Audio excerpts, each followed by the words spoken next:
Olá, queridos alunos, a paz do Senhor Jesus. Nós vamos dar início hoje à primeira aula sobre a história da igreja, que é a nossa próxima matéria. Mas antes, eu gostaria que vocês tomassem nota de algumas informações que nós iremos passar para vocês. Essa matéria vai narrar ou vai nos ensinar a história da igreja desde o dia de Pentecostes até os dias atuais. E lembrando que a igreja ela tem 20 séculos de existência, ou seja, mais de 2000 anos de existência. Aquilo que Jesus disse, que as portas do inferno não prevaleceriam contra a igreja, isso de fato se cumpre até os dias de hoje e com certeza até chegarmos no arrebatamento da igreja. Bom, vamos tomar alguns pontos e eu gostaria que vocês, claro, fizessem as suas anotações. O primeiro ponto é Lucas, capítulo 24, versículo 49. Vou até colocar aqui, Lucas, capítulo 24, versículo 49. Nesse texto de Lucas 24, 49, nós temos uma promessa de Cristo. E qual é a promessa de Cristo? Jesus, em seu último discurso com seus discípulos, ele vai deixar uma promessa dizendo para que eles ficassem em Jerusalém até que do alto sejais, ou eles fossem revestidos de poder. Jesus estava prometendo que a partir daquele dia em diante iria inaugurar a sua igreja. É importante também dizer que a igreja de Cristo ela já estava no coração de Deus mesmo antes da fundação do mundo. Antes de mesmo Deus construir os céus e a terra, Deus já tinha no seu coração o desejo de formar a sua igreja. Esse desejo começou-se com a nação de Israel. Porém, segundo João, capítulo 1, versículo 11, ele veio para os que eram seus, e esses seus eram judeus, e eles o rejeitaram. Então, nesse caso, Cristo acabou abrindo a porta da salvação também para os gentios, que nesse caso somos nós. Mas voltando ao nosso texto, Lucas 24, 49, nós temos a promessa: ficar em Jerusalém até que do alto sejais revestidos de poder. E depois você vai ver o cumprimento dessa promessa em Atos, capítulo 2, quando de fato nasce a igreja. Vocês devem se lembrar que o texto diz: cumprindo-se o dia de Pentecostes, estavam todos reunidos no mesmo lugar. Bom, nós temos aqui dois pontos interessantes. O primeiro deles, a questão da promessa. Quando Jesus deu a promessa e orientou eles ficarem em Jerusalém até que do alto eles fossem revestidos de poder, ele está em um corpo ressuscitado. Jesus ali já não está como um mero mortal. Ele está ali na qualidade de Deus, no corpo glorificado com seus discípulos. Importante também notar que Jesus, ele fica com os seus discípulos depois que ele ressuscita por volta de 40 dias. Se vocês pegarem Atos, capítulo 1, versículo de número 3, a Bíblia vai dizer que Jesus, ele está com os discípulos 40 dias. Ele ficou com eles durante 40 dias. Quando você vai para 1 Coríntios, e aqui é muito bom vocês anotarem esses textos, 1 Coríntios, capítulo 15, versículo 6, 1 Coríntios, capítulo 15, versículo 6, a Bíblia vai dizer que Jesus está com aproximadamente 500 pessoas. 500 pessoas foram testemunhas oculares da ressurreição de Cristo.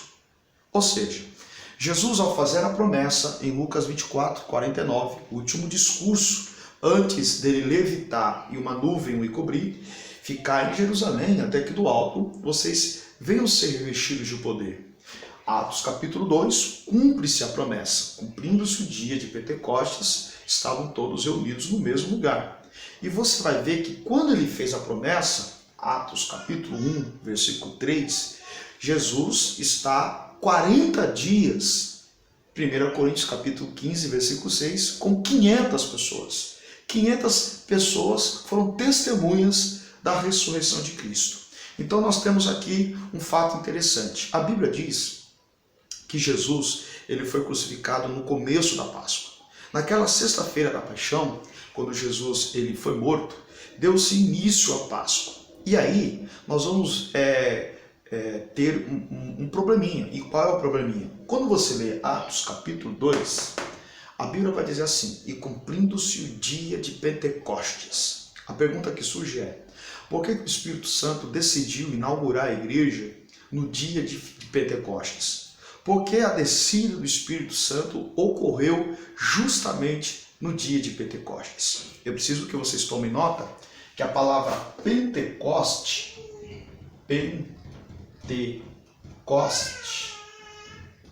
é uma palavra de origem grega e significa quinquagésimo.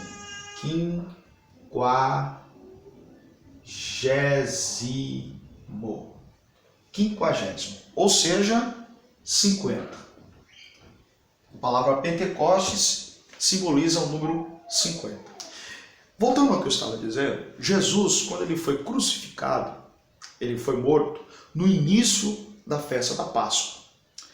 E a descida do Espírito Santo, a inauguração da igreja, ocorreu no dia de Pentecostes, no primeiro dia de Pentecostes. Eu preciso que vocês lembrem que Israel, desde a saída do Egito, eles celebram 3 festas anuais: a festa da Páscoa, a festa das semanas e a festa dos tabernáculos. Pela ordem: Páscoa, semanas e tabernáculos. Quando você vai para Deuteronômio, capítulo 16, espero que vocês tenham acompanhado e estejam anotando esses versículos, né? Deuteronômio 16, versículo 16, a Bíblia vai dizer que Deus está instituindo essas 3 festas. Quais são essas 3 festas? A Páscoa, as semanas e os tabernáculos. A festa da Páscoa para celebrar a libertação do Egito. A festa das semanas é uma festa das primícias, onde o povo deveria ir para o local da adoração levando os primeiros frutos da terra. E a festa dos tabernáculos para lembrá-los de que durante toda a peregrinação pelo deserto, eles habitaram em cabanas, né? Tabernáculos. A palavra tabernáculos é a mesma coisa que cabanas, né? Tendas, pequenas tendas. Quando a nuvem se movia, eles deveriam desmontar as suas tendas e partir. Quando a nuvem estacionava, eles deveriam montar os seus tabernáculos. Por isso, festa dos tabernáculos. Em Deuteronômio 16, nós vamos ver Deus instituindo essas três festas. E a recomendação no versículo 16 é que ninguém aparecesse de mão vazia. Então, festa da Páscoa, festa das semanas, festa dos tabernáculos, o povo israelita deveria oferecer algo para Deus. Especificamente na festa das semanas, que era a festa das primícias, e a palavra primícia significa primeiras coisas ou primeiro fruto, essa festa da primícia era celebrada na festa das semanas. No Novo Testamento, essa mesma festa das semanas, ela vai ganhar uma outra nomenclatura. E qual é a outra nomenclatura? Ela vai ser chamada de Pentecostes. A festa do Pentecostes, Novo Testamento, e a festa das semanas, ou primícias, do Antigo Testamento, trata-se da mesma festa. A pergunta que eu fiz é, por que o Espírito Santo decidiu descer na festa de Pentecostes? Simples. Se a festa de Pentecostes, no Antigo Testamento, era a festa das primícias, então aqueles 120 irmãos foram as primícias, ou os primeiros crentes da nova igreja que estava nascendo. Cumprindo-se o dia de Pentecostes, estavam todos reunidos no mesmo lugar, quando de repente ouviu-se um som veemente e impetuoso que encheu toda a casa onde eles estavam assentados. Ali nasce a igreja com as primícias da nova igreja, da nova instituição. Detalhe, abrindo parênteses, o Espírito Santo desceu na festa de Pentecostes. Se Pentecostes é a festa das primícias e aqueles irmãos estavam oferecendo-se, se ofertando para o cumprimento da promessa, então aqui eu aprendo uma grande lição. Não há descida do Espírito Santo sem houver uma entrega. Se não tiver entrega, não tem descida do Espírito Santo. Se não tiver entrega, o Espírito Santo não pode falar, não pode assoprar o seu vento. Guarde essa informação. Amém? Nasceu a igreja no dia de Pentecostes. No dia de Pentecostes. Vocês devem se lembrar de Mateus, capítulo 16, a partir do versículo 13 em diante.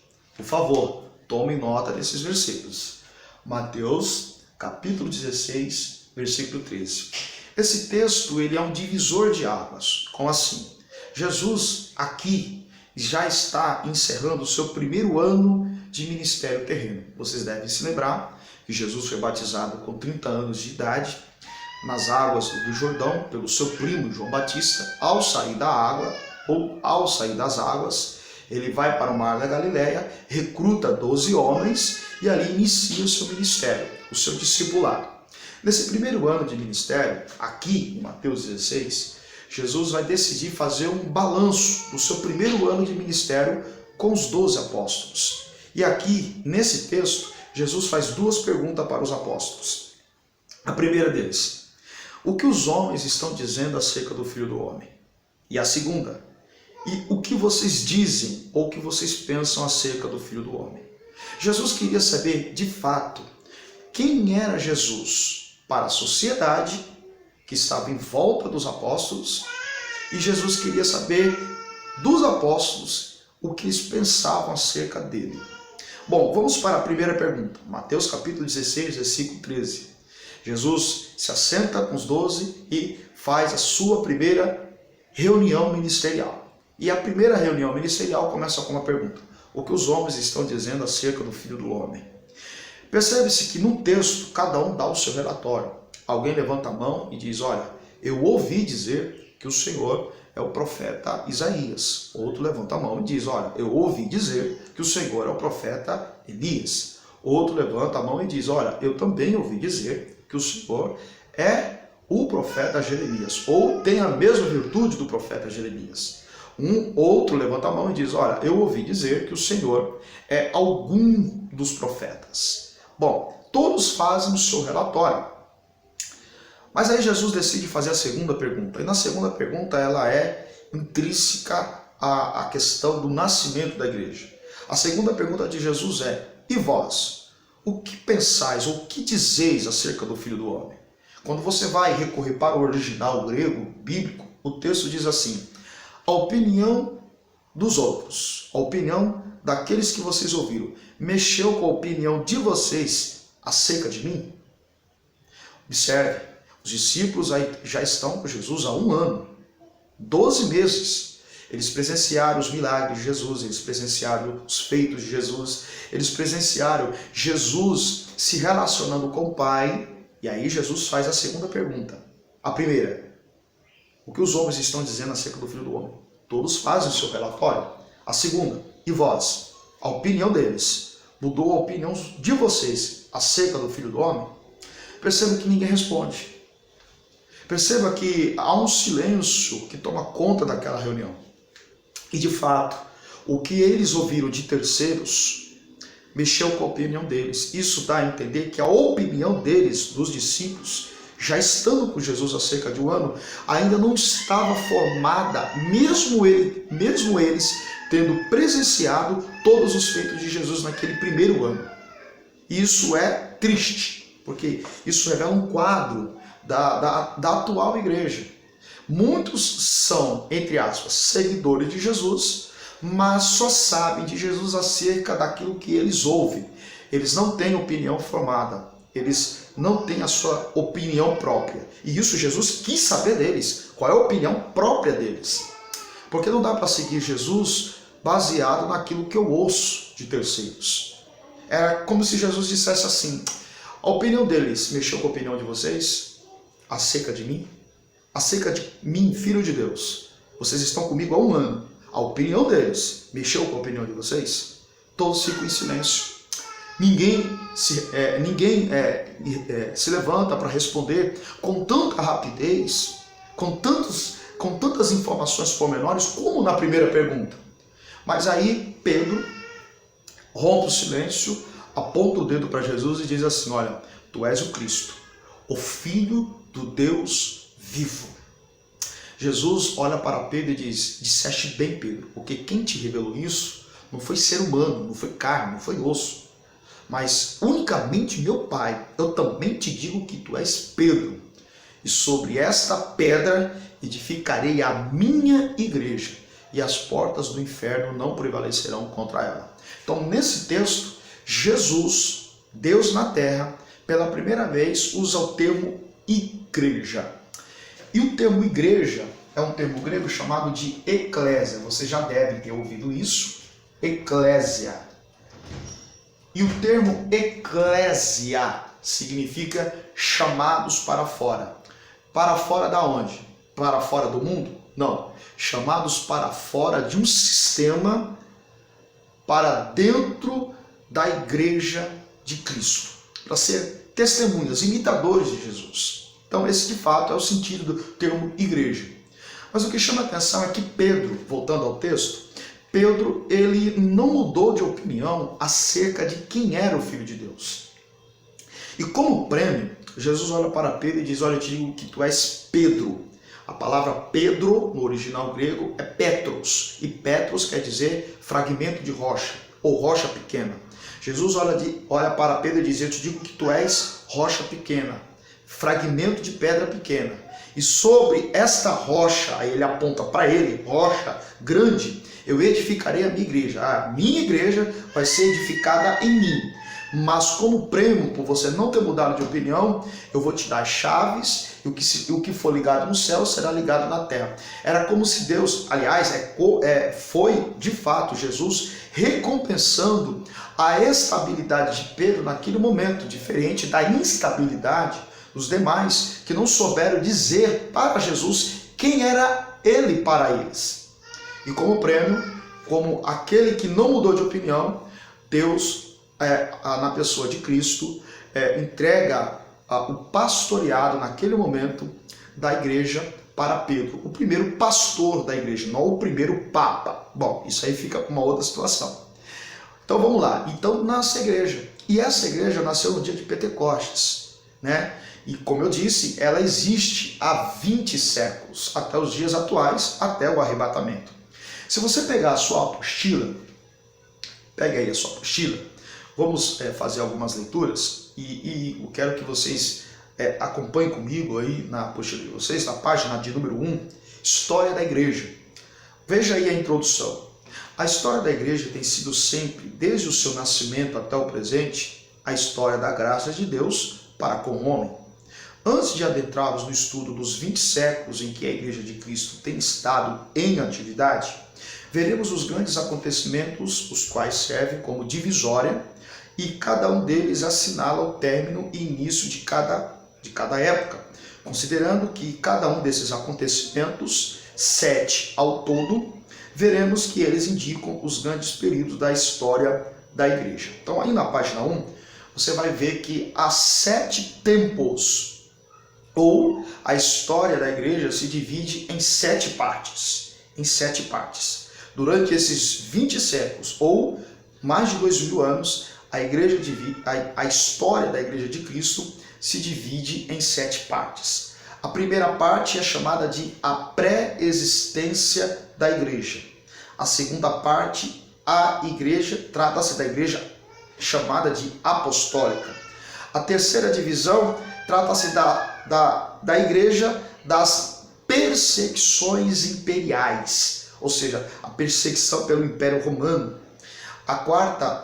O quarto período da igreja trata-se da igreja imperial, quando a igreja ela passa a ser oficial, aliás, é oficializada o cristianismo como uma religião oficial.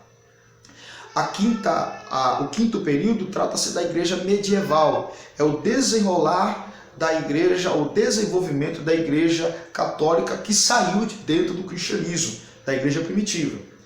O sexto período trata-se da igreja reformada, que é o período aquele período onde surge Martinho Lutero, que nós já estudamos, e aí ele escreve as 95 teses contra o catolicismo, e ali a igreja volta a ser a igreja de Cristo, a igreja reformada.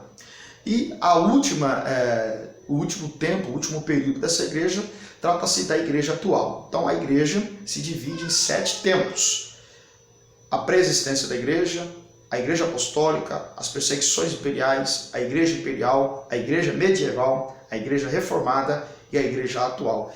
Esse é o período da história da igreja durante esses 2000 anos. Vamos para o primeiro tópico. O primeiro tópico, que trata justamente da igreja do período da pré-existência da igreja. O que isso significa? Significa que a igreja sempre existiu dentro do coração de Deus, mesmo ainda ela não sendo formada. Por isso, a terminologia pré-existência da igreja. A origem da igreja. A igreja de Cristo sempre existiu na mente e no coração do Pai, desde antes da fundação do universo. Se você pegar Efésios capítulo 1, versículo 4 e 1 Pedro capítulo 1, versículo 20, você vai ver tanto Paulo quanto o apóstolo Pedro dizendo que antes de Deus formar o universo, a igreja já existia na mente de Deus. Por exemplo, quando você pega Gênesis capítulo 1, versículo 1, está escrito lá: no princípio criou Deus os céus e a terra. Quando você vai para o versículo 2, o texto diz assim: e a terra era sem forma e vazia. Bom, aqui há uma separação de 2 céus e de 2 terras. Como assim? Por exemplo, o versículo de número 1, capítulo 1 de Gênesis: no princípio criou Deus os céus e a terra. Que céus e terra é este que Deus criou? Você deve entender que trata-se do mundo espiritual. Esse no princípio criou Deus os céus e a terra, trata-se do mundo espiritual. Foi nesse período, nesse tempo de Gênesis 1, que Deus criou os anjos, que Deus criou os serafins, os querubins, os arcanjos, criou Lúcifer para governar esses anjos, criou um reino espiritual e entregou para Lúcifer. Quando este se rebela contra Deus e há uma expulsão, aí surge o versículo 2 do capítulo 1 de Gênesis: e a terra era sem forma e vazia. Pois a partir da expulsão, a terra, que agora é a física, passa por uma reforma. Deus transforma o mundo espiritual e separa do mundo físico. E aí no versículo 2, ele reforma o mundo físico, cria o jardim e coloca Adão e Eva para administrar o jardim. E aqui, antes mesmo da construção do mundo físico para o mundo espiritual, Deus já pensava na igreja. Veja o que Paulo vai dizer em Efésios 1:4. Como também nos elegeu, ou seja, nos escolheu nele, antes da fundação do mundo, para que fôssemos santos e irrepreensíveis diante dele em amor. Ou seja, Deus já pensava na igreja muito tempo antes de criar os anjos. Isso é interessante. O plano da salvação estava traçado por Deus desde o tempo eterno passado. O sacrifício fora feito antes da fundação do universo, isto é, antes mesmo de ser efetuado no Calvário, o Cordeiro já era conhecido pelo Pai. Em uma ordem lógica, podemos admitir que, olha que definição interessante, Deus fundou a igreja, Jesus Cristo formou a igreja e o Espírito Santo confirmou a igreja. Interessante, né? Bom, na página 2, continuando, assim o projeto no coração de Deus, a formação pelo ministério de Cristo e a confirmação no dia de Pentecostes pelo poderoso derramamento do Espírito. Letra B, a fundação da igreja. Efésios 3:9 diz assim: e demonstrar a todos qual seja a dispensação do mistério, que desde os séculos esteve oculto em Deus, que tudo criou por meio de Jesus Cristo. Ou seja, Paulo estava dizendo que antes da igreja ser inaugurada, havia um mistério, a um mistério. Por exemplo, quando você lê o Salmo 24, um dos anciãos vai dar ordem: levantai, ó porta, as vossas cabeças e deixa entrar o Rei da glória. E aí surge uma pergunta na eternidade: mas quem é este Rei da glória? Bom, interessante que essa pergunta, quem é esse Rei da glória, é feita pelos anjos. Bom, os anjos sabem exatamente quem é o Rei, Jesus Cristo. Mas o Rei da glória, observe, a palavra glória aí é Shekinah. E a palavra Shekinah é habitação, manifestação de Deus. Os anjos conheciam essa manifestação, conheciam essa glória nos céus, lá na eternidade, lá no trono de Deus. Mas uma glória vinda da terra, eles não conheciam. Por isso da pergunta: quem é esse Rei da glória? Aí a voz do ancião responde: o Rei da glória é o Senhor dos exércitos. E aqui a glória é a igreja. Quando você vai para 1 Coríntios capítulo 11, quando Paulo vai falar do véu da mulher, o cabelo da mulher, trata-se da glória da mulher, e a mulher é a glória do marido, e a igreja é a glória de Cristo. Nós entendemos por que os anjos não conheciam a glória do rei. Porque a igreja, lá na eternidade, era um mistério que estava somente no coração da Trindade, do Pai, do Filho e do Espírito Santo. Deus não fez entender qual era esse mistério. Lá nos céus, os anjos sabiam que havia um mistério, mas esse mistério não fora revelado. Por isso da pergunta: quem é o Rei da Glória? Então, a igreja, antes dela ser fundada, era um mistério. Era um mistério que foi revelado no dia de Pentecostes. Bom, continuando, na página 2. A igreja que antes era um mistério, oculta em Deus, fora revelada em Cristo, tornando-se o segredo de Deus, conhecido aos homens. A expressão oculto em Deus indica que a igreja esteve sempre na mente de Deus e vindo a ser conhecida pelo ministério terreno de Jesus Cristo e o Espírito Santo. A igreja de Deus começou a formar e revelar-se no tempo, quando João Batista disse: eis o Cordeiro de Deus que tira todo o pecado do mundo. Letra C. O nascimento da igreja. A igreja de Cristo iniciou-se sua história com um movimento de âmbito mundial, no dia de Pentecostes, 50 dias após a ressurreição e 10 dias depois da ascensão do Senhor Jesus Cristo. Olha que coisa interessante. Voltando a este quadro aqui, Jesus morreu, ressuscitou no terceiro dia. Ele passou 40 dias com 500 pessoas. Quando ele faz a promessa de Lucas 24:49, ficar em Jerusalém até que do alto seja revestido de poder, quando ele termina de fazer esse discurso, a Bíblia diz em Atos 1 que ele passa a levitar e os 500 irmãos ficam olhando para cima até uma nuvem o encobrir. O anjo desce e faz a pergunta: varões galileus, Atos 1:11, o que vocês estão olhando? Por que vocês estão olhando para os céus? Esse Jesus que vocês viste subirem, da mesma forma ele vai descer. Depois da ascensão de Cristo, essa promessa aqui do derramado do Espírito Santo aconteceria 10 dias depois. Lembra que eu disse que Jesus ele morreu no começo da Páscoa? E a festa de Pentecostes começava 50 dias depois da festa da Páscoa. Então, se a festa do Pentecostes começa 50 dias depois da festa da Páscoa, e se Jesus morreu, ressuscitou, ficou 40 dias com os discípulos, então essa promessa se cumpriria 10 dias depois. Só que o que chama a atenção é que dos 500 que ele fez a promessa, em 10 dias, 380 desapareceram. Não conseguiram esperar.